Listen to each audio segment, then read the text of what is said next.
जय श्री राम। रामायण की अगली कहानी में आपका स्वागत है।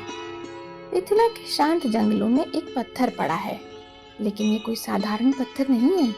यह एक स्त्री है, शापित, भुला दी गई और इंतजार में, उस दिव्य स्पर्श के इंतजार में जो उसे उसके श्राप से मुक्त करेगा। ये अहिल्या की कहानी है, एक ऐसी कहानी जिसमें प्रेम, छल और भगवान राम की कृपा का चमत्कार है।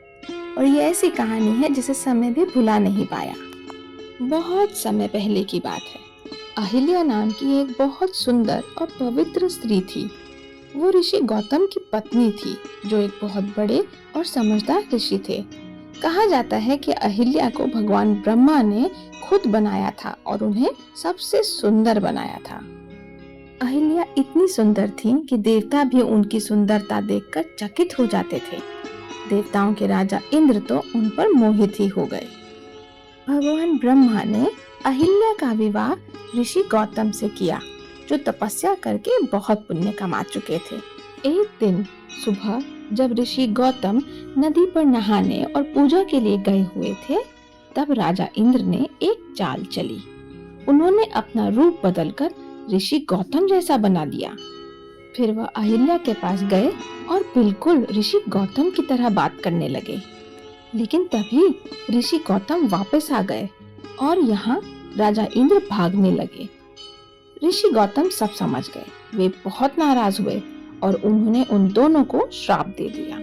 उन्होंने कहा कि अहिल्या पत्थर बनकर अकेली रहेंगी और हवा से ही जीवन बिताएंगी, जब तक भगवान राम उन्हें मुक्त नहीं करेंगे।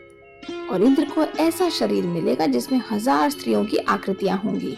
पर बाद में जब सभी देवताओं ने उनसे प्रार्थना करी, तो वो आकृतियां 1000 आंखों में बदल गईं। इसलिए भगवान इंद्र को सहस्त्र नेत्र भी कहा जाने लगा। अहिल्या बहुत सालों तक जंगल में पत्थर बनकर पड़ी रहीं। कोई उन्हें नहीं देख सकता था।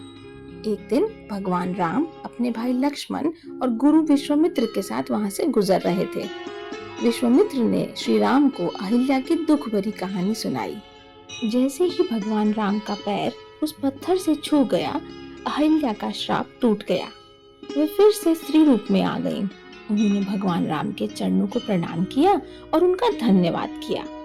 श्री राम ने भी उनकी भक्ति को स्वीकार किया। इधर ऋषि गौतम भी वापस आ गए और उन्होंने अहिल्या को फिर से अपनी पत्नी के रूप में स्वीकार किया। अहिल्या की ये कहानी हमें सिखाती है कि धोखा देना बुरा होता है और गलती पर सच्चे मन से पश्चाताप करने से माफी मिल सकती है। ये कहानी हमें धर्म और ईश्वर की करुणा के बारे में समझाती है। आशा करते हैं आपको ये कहानी पसंद आई होगी। अगले वीडियो में हम आपसे फिर मिलेंगे। तब तक के लिए जय श्री राम।